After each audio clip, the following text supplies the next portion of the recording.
internationally known historian, speaker, researcher, and author. He has taught history at DePaul University in Chicago. He's presented hundreds of historical programs across the United States at universities, alumni organizations, community groups, trade associations, and on, including museums such as ours now for how many years, I always have to ask. We have to subtract the last year because that one will just say that we're not going to hold it against you. So we're at 19 then? 19 years. 19 years, folks. He's been doing this for us for 19 years. He is the president and founder of Imperial Consulting Corporation, the author of 20 books and hundreds of articles in business and history and education, including his book, his most recent book, which is here for sale today, so you can get a signed copy. And that one, of course, is Divided on D-Day, Conflicts and Rivalries That Jeopardized the Allied Victory at Normandy. So please make sure you stick around today and give us some signatures on those books. I know people are going to want those. Of course, you may have seen him on CBS networks, the early shows, CNN, PBS NewsHour, National Public Radio, and many, many other media venues. Dr. Edward Gordon has his BA and master's degrees in history from DePaul and his PhD from Loyola University in Chicago. Here he is, Dr. Edward Gordon. Today we're going to talk about the end of the Second World War and the tremendous controversy that also came with it, with the dropping of the atomic bomb. Fireball in the night, the bombing of Japan.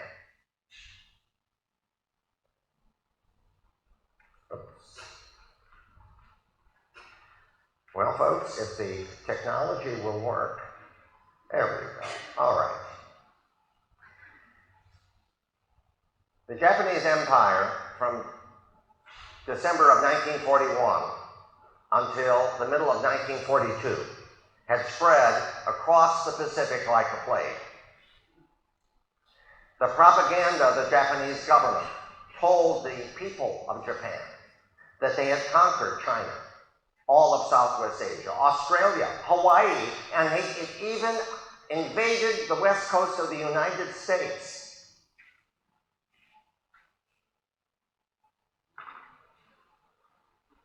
Today, our agenda will look at what happened to end this triumph, not only to the military, but also to the people of Japan. We'll look at an early bombing campaign that started in late 45. We'll take a look at how it had changed when General LeMay was brought from Europe. We'll look at the psychology of the Japanese who intended to defend Fortress Japan like Hitler wanted to defend Festung Europa. And then our plans for invasion, which would have been the largest amphibious assault ever, even much greater than Normandy.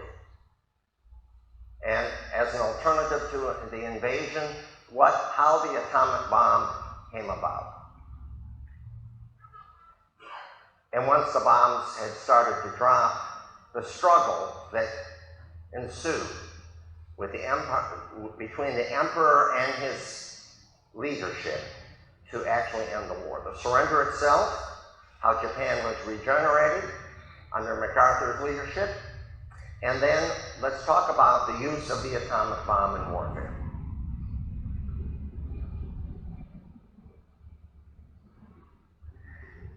Well, here is a map of our offensives in the Pacific.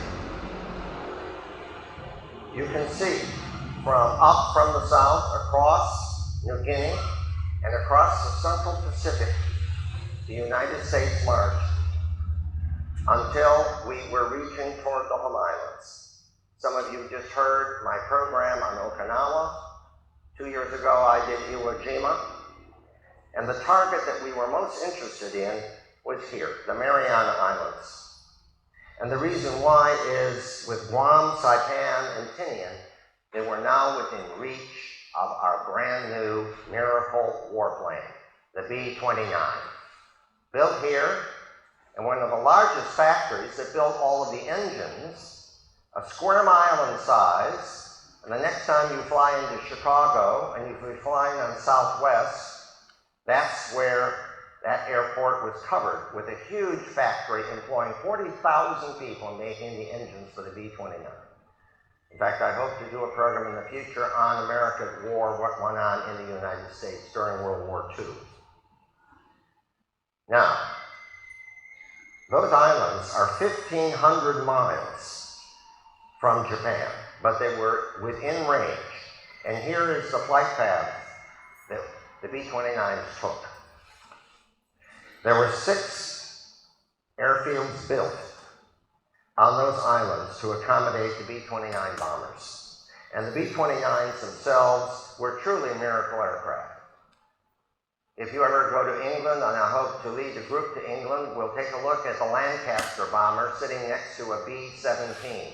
Lancaster is much larger, carries a much bigger bomb load. Well, this plane was even bigger than that. The B-29 was 99 feet long, 27 feet high, and a wingspan of 141 feet. There was one here not too long ago, a few years ago. I don't know if any of you had a chance to go in it or fly in it. It was a monster of an airplane. It had tremendous armament. It could fly at 38,000 feet at over 350 miles per hour and had a range of 3,500 miles and could carry 4 tons of bombs. The first B-29s started bombing Japan in November of 1944. They started using the same tactics that were used in the bombing of Europe. High-altitude precision bombing. But it didn't work. It had very little effect on Japan because a lot of the Japanese cities and targets were well spread out and they were not getting the results that they wanted. At the end of 1945, this man, Curtis LeMay, who had been very successful in Europe, was brought in December of 44 to take over and come up with a new strategy. And he had a new strategy. It was going to be low-level bombing, and it was going to be wide dispersal bombing of incendiary with incendiary bombs rather than high explosive bombs. And why was that? Well, here's Tokyo. Now, Tokyo looks like a modern Western city. Well, that picture is very deceptive because most of it at that time was constructed of wood and paper, very inflammatory. So, on March the 9th, 1945, the first major attack using these new ideas against Tokyo began. The B-29s released 609,000 pounds of napalm bombs on Tokyo at an altitude of 5,000 to 8,000 feet. Very dangerous for the bombers and the pilots because of the air turbulence. And of course, the B-29 at that point was a new plane, and really an experimental plane rushed into production. A lot of engine trouble with that aircraft. On March 9th, it was the most destructive, violent night of the entire Second World War in terms of air power in Europe or in Asia. 250,000 buildings in Tokyo were wiped out. 130,000 Japanese died that night, and thousands more were severely injured. 15 square miles of Tokyo were flattened because of massive firestorms. You read about the firestorms or heard about the firestorms that occurred in Hamburg in Germany. And one of the reasons that occurred in Germany was similar to Tokyo. A lot of wooden structures in the old part of Hamburg. That killed 40,000 people in one evening. The U.S. losses on that raid were 14 B-29s shot down and 140 men lost. But Tokyo would be submitted to more and more raids. Here's a picture of what it looked like after the first raid. But the following raids, many more raids on Tokyo. 11.4 square miles were finally destroyed of the city. By August of 45, 1 million of its 1.65 million buildings had been decimated. 250 square miles of the city completely destroyed. Now, from March to August of 1945, this map which I know you can't read all that fine print, but I just wanted to show you how many cities were attacked. They were firebombed. 66 additional cities were torched by the United States, including Kobe, Osaka, Yokohama. In total, these 67 cities were basically destroyed, and 180 square miles of urban Japan vanished. By July of 1945, right before the end of the war, 50% of Tokyo had been burned to the ground. 300,000 Japanese civilians died in all these firebomb raids across Japan. 20% of the housing of Japan was destroyed.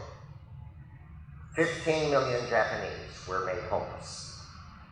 Well, what was the Japanese response to this horrendous assault from the air? Well, the Japanese came up with the Tony, a new fighter plane, 366 miles per hour, a ceiling of 33,000 feet, a great new plane far superior to their Zero. However, it was no match to our P-51. You can see one here at the museum.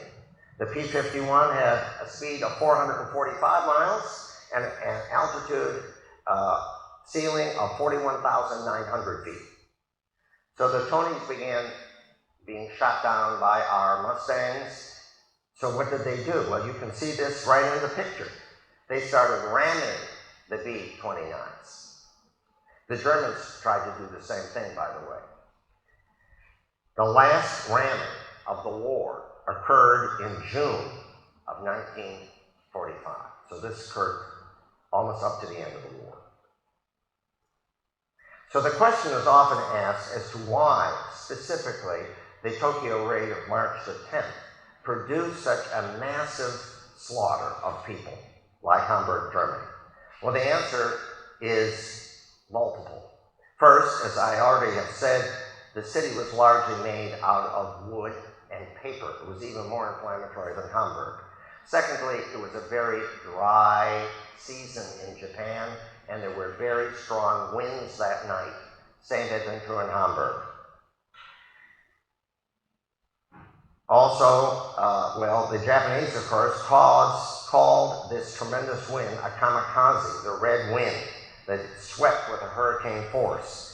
And that wind drove up temperatures in the city to 1,800 degrees Fahrenheit, creating a superheated vapor that advanced ahead of the flame, incapacitating people, and many people died of oxygen deficiency, carbon monoxide poisoning, radiant heat, debris, trampling feet of crowds. These are the same conditions, as I said, that occurred in Hamburg and Dresden. If you go to Dresden today, they have completely rebuilt that whole central city the way it looked before that bombing. It's a beautiful city. I highly recommend Dresden if you ever go to Germany. So Japan was left in ruins. So here are the results of the firebomb of those major cities. The Japanese aerial defenses were often just too few. Too few planes. Their planes were not of higher enough quality and performance to outmatch ours. Too few anti-aircraft guns, too few aircraft shelters, inadequate fire protection programs. Now on the American side, we lost 136 B-29s were shot down. However, 30,000 Air Force personnel who would have died didn't, because what you see here, Iwo Jima. Iwo Jima, if you recall the program I did a few years ago, was a funeral pyre for not just the Japanese Army, but also for the U.S. Marine Corps. One of my early mentors, Dr. Joseph Lehman at DePaul University, a professional historian and a British military historian of some note, he said to me, he wouldn't go to hell when he died. He had already been there in Iwo Jima. But But a lot of men's lives were saved because they could crash land in the ocean around Iwo Jima or on the island itself. In July of 1945, the U.S. blanketed the few remaining Japanese cities that had not been destroyed with these leaflets. It said, "Appeal to the people. As you know, America stands for humanity. It does not wish to injure the innocent people, so you had better evacuate your cities." Well, some did, most didn't. Between January and July of 45, the U.S. bombed and destroyed all that was left but 5 cities in Japan, and those were intentionally left intact by the Air Force. Of course, at the same time, what had occurred, we had sunk the Japanese merchant marine, even the coastal ships shipping around Japan had largely been sunk. And remember, Japan imports everything. Food, oil, everything imaginable. So what was the response by the Japanese government? No surrender. Here is Tojo, the man who started the war, and his cabinet, who authorized the attack on Pearl Harbor, with the idea that the weakling, decadent, immoral Americans, we would sweep them from Hawaii and the Pacific, and they were too weak to ever dislodge us from the fortifications, and the Japanese Empire would control the Pacific.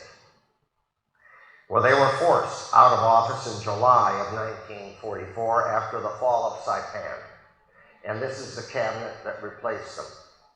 Now, some of those cabinet members wanted to end the war, but many of them didn't. Remember, Japan had never lost a war until this time. Never. The chief obstacle to an early surrender to them was that we demanded unconditional surrender. And they could not face the idea that the emperor, who to them was a living god, would no longer rule the country, and that his form of government would not rule Japan. And those fears were amply justified, because many American leaders thought the emperor was the source and the symbol of Japanese militarism, and that they hated and feared. And this fear made the Japanese fight even harder, hoping that the horrendous U.S. casualties that we had incurred on Okinawa, Iwo Jima, and many other of the landings would get us to give them better terms of surrender. So what was their plan? Well, here it is. Ketsugo, decisive battle. The Japanese marshaled considerable military forces on the mainland islands of Japan to stop dead in its tracks any Allied invasion or cause the invasion to have the most horrendous casualties in the history of warfare.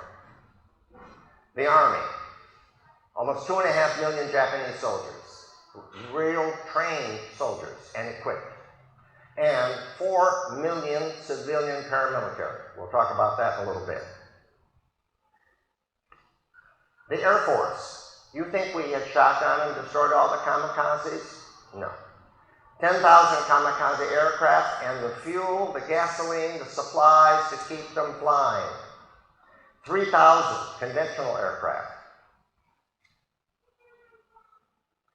The Navy still had 19 destroyers, 1 to 300 midget submarines, 5,000 suicide craft.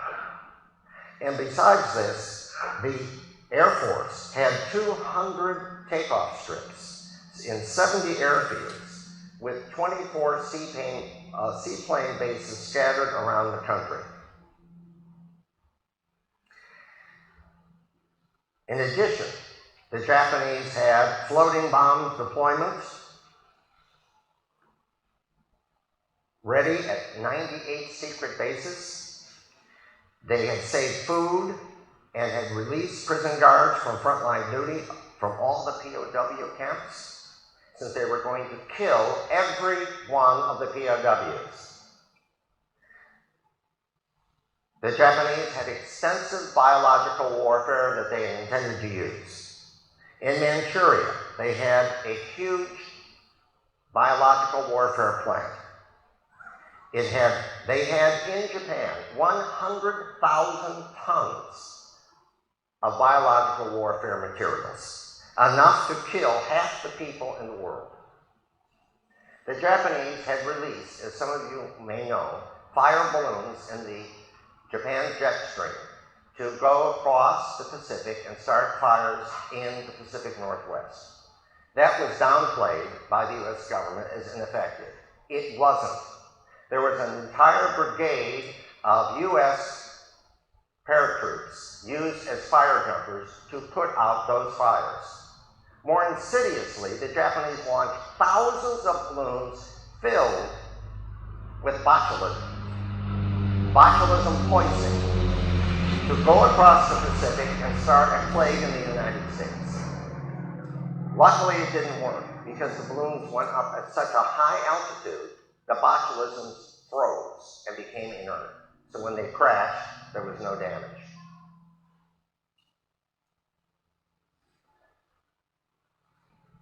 The invasion beaches themselves were interlocked with guns, machine guns, air and sea observation.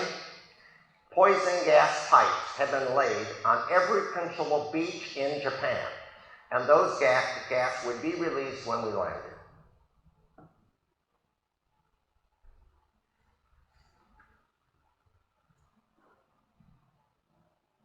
By the summer of 1945, here's Emperor Hirohito looking at the ruins of his cities.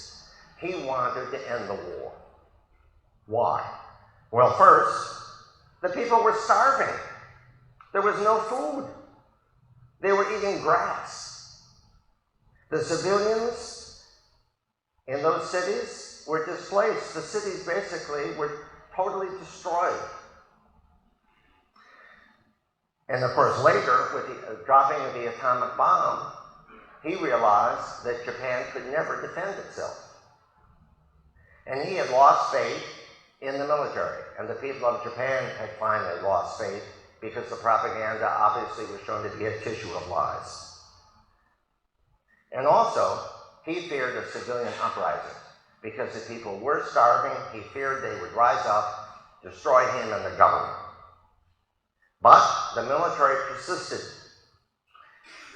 Here you see a group of Japanese children digging for uranium, because the Japanese were trying to develop their own atomic bomb. Most of the children you see in that picture died of radiation poisoning. Also, the Allied invasion would be met with a whirlwind of Japanese counterattacks. Hourly waves of 300 to 400 kamikazes attacking our shipping and landing. The goal was to sink up to 30% of the 5,000 ships of the invasion fleet. Inland, critical hill networks had tunnels, deep underground rooms, command posts, food, ammo dumps, fresh water supplies. And you know how good the Japanese were at doing these tunnels. From my programs in Okinawa and Iwo Jima, this was even more extensive than on those islands. The Japanese defensive goal was simple: ferocious attacks aimed at killing huge numbers of Allied soldiers and make the cost of blood so high the Allies would seek a better negotiated peace. Japan's goal: fight to the last ditch. Then, in the last ditch, 2 million civilians would go to fight to the death. They were armed with 81,000 rifles, 120,000 bayonets, pipe guns, crossbows, bazookas, automatic weapons, and thousands were given bamboo spears with a knife on the end to attack Americans. So, what were the U.S. invasion plans to take the islands? Well, they were called Operation Downfall. This was the blueprint for the invasion of the home islands. They would establish an air and sea blockade, which they had done. The Japanese Navy basically was finished. We had command of the air. And they would invade and seize the objectives in the industrial heartland of Japan. First, they would take Kurushu in the south, and later Honshu, particularly the Tokyo plain, would be overrun.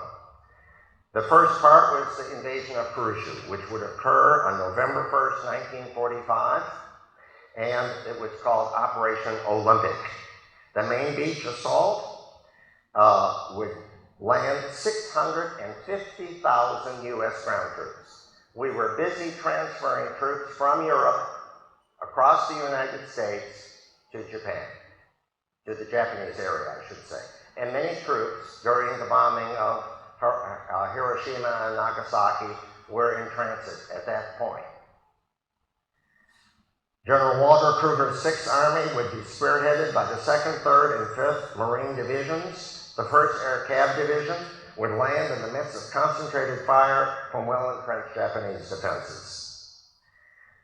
This would be followed by Operation Coronet in March of 1946 that would invade the northern island of Honshu. Oops, sorry. Army and Navy planners in Washington suspected that the conquest would be bloody beyond all expectations. And they studied this in 1944, and this is the conclusion they reached. Here are the casualties. Huge numbers of dead, even larger casualties. And Japanese prisoners of war wiped out, and the Japanese nation basically would be obliterated. The U.S. Chief of Staff, General George Marshall,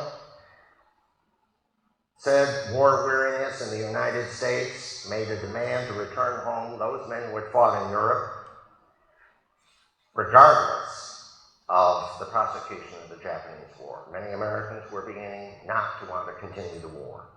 Some military officers wondered whether Japan might somehow be induced to surrender before the scheduled invasion. Enter now the bomb. In October of 1939, the world-renowned scientist Albert Einstein wrote a letter to President Roosevelt. In that letter, he stated that the Germans were developing a device, an atomic bomb. One bomb could destroy an entire city. It was presented to Roosevelt by Alexander Sachs, the director of the Lehman Corporation, a personal friend of Roosevelt. And he told him the story of how Napoleon in 1805 wanted to invade England. Maybe some of you know about that. And of course, that damn English Channel stopped Napoleon just like it stopped Hitler in 1940. Well, Robert Fulton had just invented the steamboat. Fulton came to France, and he showed Napoleon these steamboats, his plans. And he said he would help them build these steamboats, and they could cross the ditch and invade England. Well, Napoleon considered the idea and threw him out as an idiot. Well, Sachs said to Roosevelt, now, the history of the world would have been different if he had listened to this inventor. But Roosevelt got the point. If the atomic bomb was developed by the United States first, before Germany, it might change the course of world history. And so it was. But actually, it took 2 years before they started developing the atomic bomb. Things moved very slowly in Washington. Roosevelt agreed, but then, of course, there was not enough money, and it would have to be a secret government budget. So after, or I should say, before Pearl Harbor, before the war actually started, Roosevelt released emergency money to build the first bomb. It was called the Manhattan Project. And the program would manufacture the key ingredients of that bomb. Now, pictured here are two key people. General Leslie Groves, 46-year-old West Point graduate, he had just finished building the Pentagon. For many years, the largest office building in the world. It isn't anymore. And next to him is Julius Robert Oppenheimer, who was the lead physicist, a brilliant man who would lead the scientists who would create the atomic bomb. Here's a map of all the facilities across the United States that were used to develop that bomb. Let's see if I get this to. It does not work. Is it working? No, it is not. Up in the top corner, you see in the state of Washington, Richland. That was one of the facilities. Those fire balloons that the Japanese landed next to that facility, it almost destroyed it. Luckily, it didn't get there, because if it had, there might have been a really big explosion. Luckily, it didn't happen. Groves was a remarkable man, and he proceeded to organize this across the country to develop all these key components. 600,000 people worked on developing the atomic bomb. The cost was $2 billion, which would today be $40 billion. Of course, after 1.9 trillion doesn't sound like a whole lot. However, let's put it in relation. Now, you know all those CBs that built all of those airports, all those runways and facilities in the South Pacific, right? Cost more than the Manhattan Project. December 2nd, 1942, here's Enrico Fermi, this first supervised self-sustaining chain reaction atomic pile at the University of Chicago, where I did some of my graduate work. Very important. And of course, he would be there as an Italian because he was a Jew and he fled Europe. Oak Ridge, Tennessee, huge complex. Their task was to pry highly fissionable U-235 from U-238, the predominant isotope in natural uranium. Here pictured are the women at their stations in the Colatron, where uranium isotopes were separated. Well, Roosevelt and Churchill both knew about the atomic bomb, and they agreed that when the bomb was finally ready, it might perhaps, after due consideration, first be used against the Japanese. This is September of '44. The first two bombs would be named in their honor. Fat Man for Churchill, and Thin Man, later changed to Little Boy for Roosevelt. Well, here is President Harry Truman. He became president, of course, after Roosevelt had a stroke and died in April of 1945. Roosevelt had not told him anything about anything, particularly the atomic bomb. He knew nothing about it. So in June of 1945, he was trying to figure out how to end the war and defeat Japan. Truman asked John McClory, his Assistant Secretary of War, what he should do. And this is what McClory said. He said, well, all that talk of invading Japan struck him as rather, quote, fantastic, unquote. And he said, quote, why don't we use the atomic bomb? Well, that's interesting, but of course the whole argument broke down because they didn't have an atomic bomb. They were still trying to develop an atomic bomb, one that would actually work. So Truman agreed to Operation Downfall, and they went ahead with the plan. Well, here is Los Alamos, remote part of New Mexico. Oppenheimer was trying to develop that bomb. Here's how it looked. Certainly was not paradise on earth. Sort of reminds me of Palm Springs in the summer. Don't take that wrong. No, this was in the 1920s. Okay. At Los Alamos, he assembled a stellar group of the world's leading physicists. to assemble all the working parts to produce this bomb. They included also a Soviet spy, who then passed all these secrets on to the Russians, who then developed a copy, an exact copy of our bomb in 1949. Well, nearby, it was Trinity Site. Have any of you gone to Trinity Site? Raise your hands, okay. Trinity Site, this is where they tested the first bomb. Now, and here's where they're moving it. Now, that's the container in which the bomb is inside that. It was called at that point the gadget. Now, they didn't know if it would work. In fact, some of them thought there would be this chain reaction and the Earth's atmosphere would be torn off the planet and we'd all die. Now, they thought that was 99% not going to happen. But there was a 1% chance it could happen.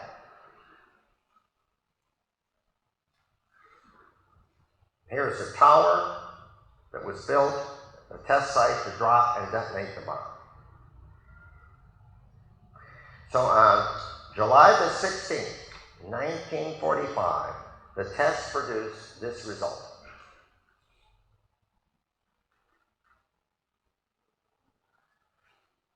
The Los Alamos scientists reacted to this explosion in a variety of ways.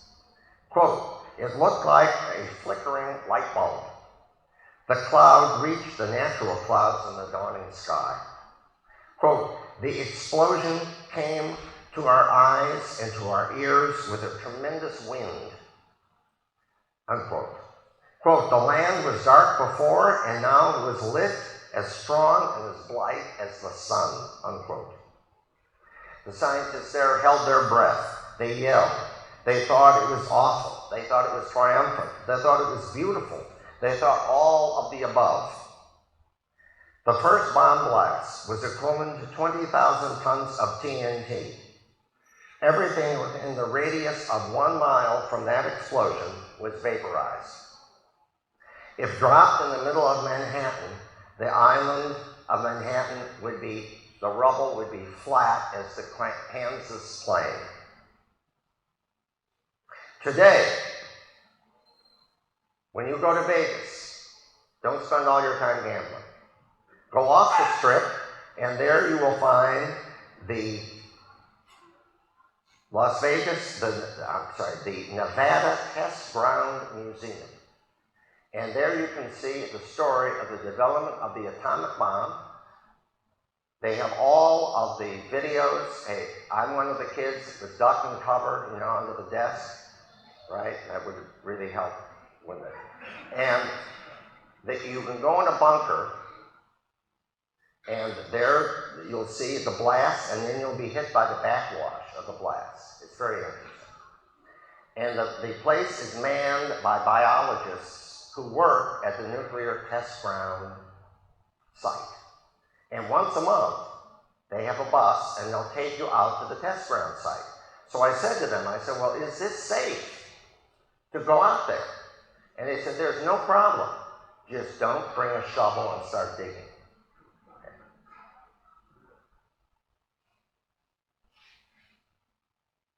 So to produce an atomic bomb, the scientists had compressed metals until the close proximity created a surplus of energy, and the energy made this monstrous force.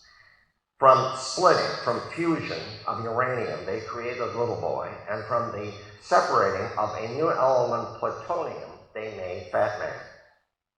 Soon afterwards, 2 bombs were built. Again, Fat Man and Little Boy.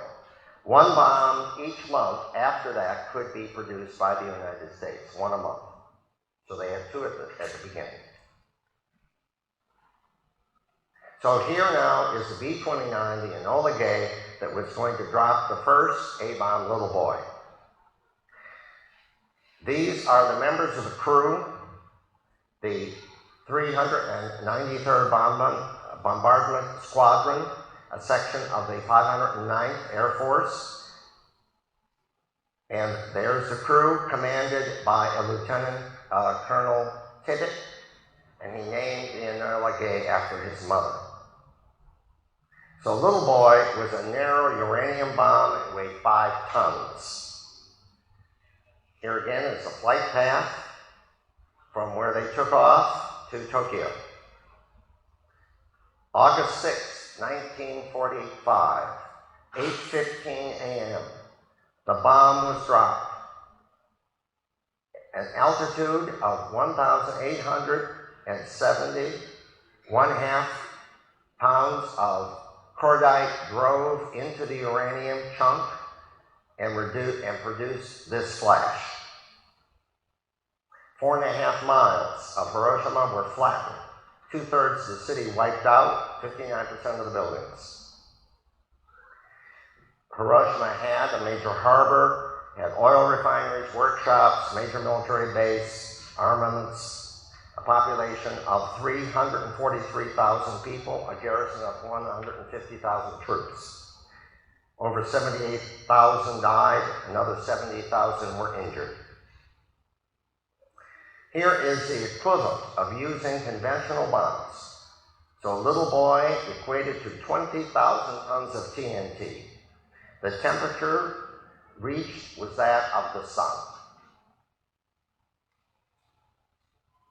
So, the Potsdam Declaration was made by the Allies demanding the unconditional surrender of Japan. After Hiroshima, the Emperor and his court considered this, his cabinet, I should say. They rejected it. They would not surrender. Of course, the alternative the Allies offered, if you don't surrender, we keep dropping A-bombs on you. The Japanese rejected the ultimatum for 3 reasons. First, they didn't think it was an atomic bomb. They didn't believe we had it, even though you saw the results. 2, we didn't have any more atomic bombs. We couldn't do it again. 3, international opinion would stop us from dropping any more atomic bombs. Now, soon afterwards, the USSR declared war on Japan and invaded Manchuria, as they had promised that they would do at Yalta. The Japanese were trying to get the Soviets to help them negotiate with the Allies, the other Allies, to end the war. Well, that ended that. So on August the 9th, the second A-bomb was dropped on Nagasaki, a port city in Kuroshima. Fat Man was a plutonium bomb. It was 10 feet, 8 inches long. It had never been tested. They didn't know if it would work. The issue was, did they have enough plutonium to explode the bomb? Well, it did. There's the extent of the damage. 74% of the buildings flattened, 1.5 square miles of Nagasaki wiped out. Population of 250,000, 35,000 were killed, another 60,000 injured. So now, after the second A-bomb blast of Nagasaki, what were the Japanese going to do? August 9th, 1945, at night. Here's the Emperor with his cabinet. The cabinet was deadlocked. 3 ministers wanted peace, 3 ministers wanted to continue the war to the bitter end. However, by then, Truman, who still demanded complete surrender, he promised he would continue, quote, a constitutional monarchy under the present dynasty of Emperor Hirohito. So he had modified the term slightly. They debated all night. Now you must understand, the Japanese, the emperor was a living god. Literally, not figuratively. At 2, oh, there's Hirohito. Now at 2, we'll go back. At 2 a.m. in the morning, Hirohito broke tradition, and for the first time, he spoke directly to his cabinet. He never did that. He would speak through a court minister that would confer his thoughts to his cabinet. This is what he said. I have given serious thought to the situation prevailing at home and abroad, and has concluded that continuing this war can only mean the destruction of our nation and the proliferation of bloodshed and cruelty in the world. I cannot bear to see my innocent people suffer any longer. I swallow my tears and give my sanction to the proposal to accept the Allied proclamation. In order that the people know my decision, I request that you prepare an imperial order so that I may broadcast to the nation. This was unprecedented, since the people of Japan had never heard Hirohito speak, ever. Now, though the emperor was right, the emperor was taking a very big risk because the army was quite capable of a coup. In the 20s and 30s, cabinet ministers, prime ministers had been blown up, killed, assassinated, and for the army to take control of the government. Rebellion was at hand. The younger army officers in Tokyo did not care about the atomic bomb. Surrender was worse than the atomic bomb. On August the 9th, 1945, at 7:33 a.m., a Japanese wireless operator broadcast to the US, UK, and China the acceptance of the surrender. 5 days later, on the night of August the 14th, troops of the imperial garrison in Tokyo invaded the palace of Hirohito and took over its grounds. Their intent was to kidnap the emperor and smash the vinyl record, the recording of his speech to the Japanese nation. Here are some of the young colonels that tried this coup. They failed, though. They could not find the emperor, who had been successfully hidden in the palace, and they could not locate the record to destroy it. Early the next morning, their commander, this General Tanaka, came to the palace and ordered all the troops out of the palace, and the officers arrested. He then returned to his office at headquarters and killed himself. So, at 12 noon on August the 15th, the emperor spoke to the people, who were shocked because they had never heard their God speak to them. This is what he said.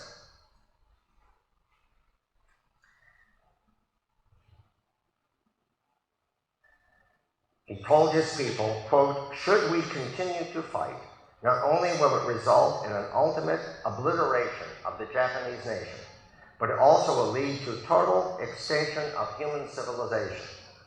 However, it is according to the dictates of time and fate that we have resolved to pave the way for a grand peace and for all generations to come by enduring the unendurable and suffering what is insufferable." There he is reading the speech. Victory, September 2nd, 1945, VJ Day. Imperial Japan's dreams of empire were now at the bottom of Tokyo Bay. Here's one of their battleships.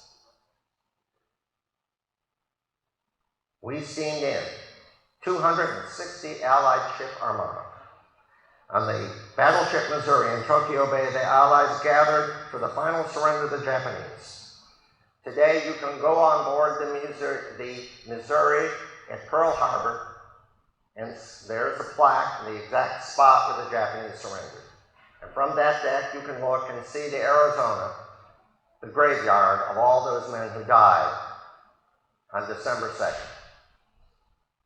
Historically fascinating to see these two icons of the Second World War preserved. Ceremony was presided over by good old General Douglas MacArthur. He would also command the Allied Occupation Army of Japan, probably the best thing he ever contributed. Pictured here now is the Japanese surrender delegation. Now you'll see the man in the top hat, and I'm afraid your little PowerPoint thing isn't working here. But the guy in the top hat with the cane. He had been the prime minister in the 30s, and he had strenuously resisted the military in their march to war. So they blew him out. He didn't die. He lost a leg. That's why he is king. He struggled. He had a very hard time climbing up the side of the Missouri to get to the surrender. But he was the only senior official who would agree to help the emperor and sign the papers, because all the rest would lose face. He was against the war. But he was the one then that was scorned by all the allies as if he had caused it. He was against it. MacArthur signed for the Allied powers, and pictured behind him is General Wainwright, who had surrendered at Bataan, and behind him, General Percival, who had surrendered at Singapore, the largest surrender in the history of the British Empire, 70,000 Empire soldiers. They both signed for their countries. Now, as an aside, the table used to surrender was from the battleship. The British offered, they had a table used at the Battle of Jutland in World War I, a historic table. But the Allies said, no, we'll just use the mess table from the Admiral's quarters. Unfortunately, the mess table was covered with coffee stains, and it's pretty felt, so they arranged the papers of the surrender to cover the coffee stains. As these proceedings closed, thousands of carrier planes, B-29s, flew over this huge fleet of all of this might of the Allied navies and air forces. At this sight, one of the Japanese officers was struck dumb, and he wrote in his diary, "How could Japan have ever conceived of defeating this mighty United States of America?" Remember, we were only in the war for 2 3/4 years, and yet we built all of that material. Could we do it again today? Our high-tech manufacturing lacks the skilled labor within the United States to do it, because the companies won't train, and too many of our young people are so poorly educated they can't operate the computers in advanced manufacturing to build all of that.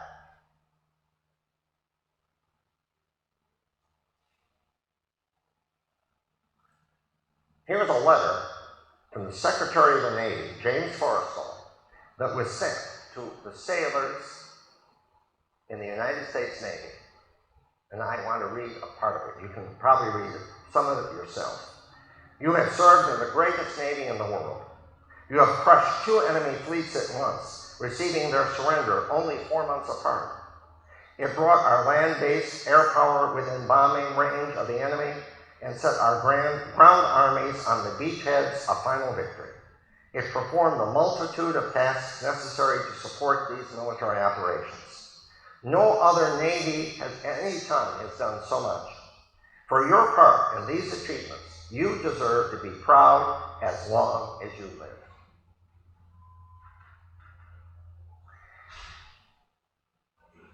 After August 15th, some of the senior Japanese officers refused to surrender. So on August 17th, the emperor signed a second order for them to surrender. And a few isolated outposts and individuals still ignored it. So well aware of these fanatics, the Japanese leader took a further step.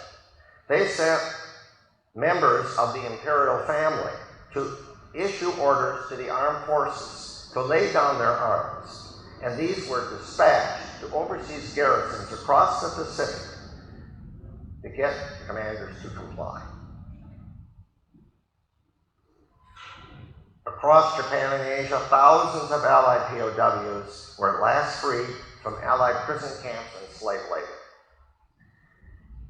In captivity in Europe, about 4% of the Allied prisoners of war died. In captivity, up to 50% of our personnel died in captivity with the Japanese. Many of them worked to death. I will be preparing next year a program on the Nuremberg trials.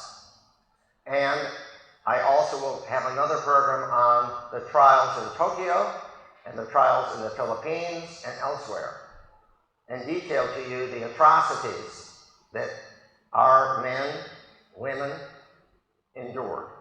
And in Europe, the atrocities against civilians, Jews, Catholics, labor leaders, the most murderous regime of the 20th century. Here's a picture. Look at it very carefully. Emperor and MacArthur. It was the first time the emperor had ever been photographed with a commoner, let alone an enemy. It was the beginning of this meeting that the emperor said to MacArthur, I quote him, "I come to you, General MacArthur, to offer myself to the judgment of the powers you represent, as the one who bears sole responsibility for every political and military decision made and action taken by me in the conduct of this war." He went on to tell MacArthur, "Punish me, do not punish my people." This was the first of 10 other meetings that he would have with MacArthur during the occupation. Later, MacArthur, in a memo, basically said that, number one, the emperor is the head of state in accordance with the Constitution that we have drawn up and responsible to the basic will of the people. 2, war is a sovereign right of nations. It is abolished by the Japanese. 3, the feudal system of Japan is ceasing, meaning that there would be no hereditary rights and no other official except an emperor and his family. A new constitution was drawn up by the Japanese, the most liberal guarantee of civil rights, freedom of thought, conscious academic freedom, essential equality of sexes, social security, and the right to work. And political parties were blossomed. From that rose a parliamentary form of government, and Japan became a great world power, but a democratic world power. Now let's turn to the atomic bomb. You know, a careful study of Japan's decision to surrender notes the alternative to not using the A-bomb, a new targeting of the B-29s, of strategic bombing, of rail systems, roads. Of course, already the merchant fleet had ceased to exist. There was already severe food shortages. Millions had already been killed. Without the atomic bombs, of course, the Soviets would have invaded the northern island of Hokkaido. On the Japanese mainland, the Soviets seized about 2.7 million Japanese, a third of the military. The total, around 370,000 Japanese died in Soviet hands. Taking this as a yardstick, the occupation of the northern island of Hokkaido, approximately 400,000 Japanese probably would have died.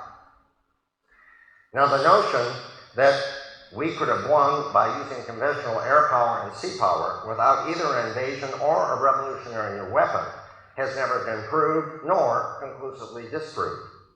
Yet it is hard to see how a long sustained aerial bombing would have led the Japanese military to surrender. It is unclear that without using the atomic bomb, that the emperor himself would have even intervened to provide the first essential step in the process of an organized capitulation. Without that capitulation, it is not clear whether the end of the war would have occurred in 1946, 1947. As we have already seen with Hirohito's support and the 2 atomic bomb attacks, the Japanese military still would not accept surrender and almost succeeded at the 11th hour stopping it. In 2020, the 75th anniversary of the surrender, the Prime Minister of Japan issued no apology for Japan's World War II aggression. The atomic bombs which ended the war against Japan did not cause as material damage nor as many casualties as the previous incendiary bombs. 130,000 people in 1945 in Tokyo had been killed. well over double the total of the 2 atomic bomb blasts. Other raids on Osaka and Kobe had also caused hundreds of thousands to die. And of course, all Allied prisoners of war would have been killed immediately by the Japanese. They had already laid plans, set up the machine guns, and were ready to finish them off. There is another perspective. The infantrymen and the Marines in the United States Armed Forces who were on their way to Japan. I quote one man, quote, "I was a 21-year-old second lieutenant, rifle platoon. Operation Olympic would not, after all, take place. We would not be obliged to run up on the beaches near Tokyo. We were going to live. We were going to grow up to adulthood after all." If the United States had invaded Japan, the operation would have been a long and protracted effort. It would have probably extended the war into 1946. The American public was very anxious to have the war ended. MacArthur, the Army Chief of Staff, once remarked, "The American people don't want to fight a 7 years war." The Soviet Union, of course, had declared war on Japan earlier and was prepared to invade the Japanese islands. The world certainly would have led and had a divided Japan, a free South and a communist North. The Berlin Wall might have had a twin wall in Tokyo, suffered for decades like the East German people had suffered. So by surrendering when they did, the Japanese saved the lives of many of their citizens and soldiers that would have been killed. Operation Downfall, the invasion of Japan, would have resulted in horrendous slaughter. We've already looked at these casualties. I'll show you them once again. Recently, I had the opportunity to address an audience with a woman who was a teenager in Hiroshima, attending a high school in a suburb. After the program was over, she got up and made a speech. She said, "I had never before known these casualty figures and what the Japanese government was prepared to do to defend my country. I think the lesser horror was dropping the bomb, because if you had invaded, my country would have been totally destroyed." Secretary of War Henry Simpson said that the resort to the nuclear weapons represented the least abhorrent choice before American leaders to end this war. The atomic bomb was awful, but the alternative was much worse. In 1995, on the 50th anniversary of Hiroshima and Nagasaki, the U.S. has scrapped plans to issue a commemorative stamp of the A-bomb blasts on Japan. Since then, since the end of the war, there have been 2,500 nuclear explosions testing. There are now 15,000 nuclear warheads, over that, known to exist. The lesson of history is this that we must ponder very carefully. Our civilization hangs on the slender thread of man, mutually assured destruction. That awesome fear has kept the nuclear genie in its bottle and prevented the gross immorality of a total, devastating atomic war. Our daily vigilance as citizens of this republic remains to remain strong and to elect officials who will prevent the use of a nuclear catastrophe that would end civilization as we would know it. Thank you very much.